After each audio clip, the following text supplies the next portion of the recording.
Meetings of legends. Sreenarayana ഗുരുവും മറ്റ് സാമൂഹ്യ പരിഷ്കർത്താക്കളും തമ്മിലുള്ള കൂടിക്കാഴ്ചകൾ നടന്ന വർഷവും സ്ഥലവുമാണ് പറയുന്നത്.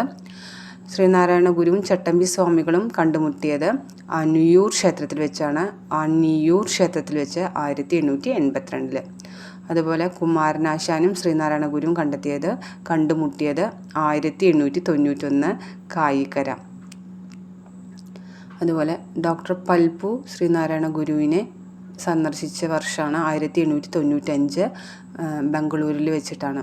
അതുപോലെ അയ്യങ്കാളി ശ്രീനാരായണ ഗുരുവിനെ കണ്ടുമുട്ടിയ വർഷമാണ് 1912 ബാലരാമപുരം. വാഗ്ഭടാനന്ദനും ശ്രീനാരായണ ഗുരുവും തമ്മിൽ കണ്ടുമുട്ടിയ വർഷമാണ് 1914. ടാഗോർ ഗുരുവിനെ സന്ദർശിച്ച വർഷമാണ് 1922 നവംബർ. ആ സമയത്ത് ടാഗോറിൻ്റെ കൂടെ ഉണ്ടായിരുന്ന വ്യക്തിയായിരുന്നു CF ആൻഡ്രൂസ്. അതുപോലെ ഗാന്ധിജി ശ്രീനാരായണ ഗുരുവിനെ കണ്ടുമുട്ടിയ വർഷമായിരുന്നു 1925 മാർച്ച് 12 ശിവഗിരിയിൽ വെച്ചിട്ടാണ് കണ്ടുമുട്ടിയത്.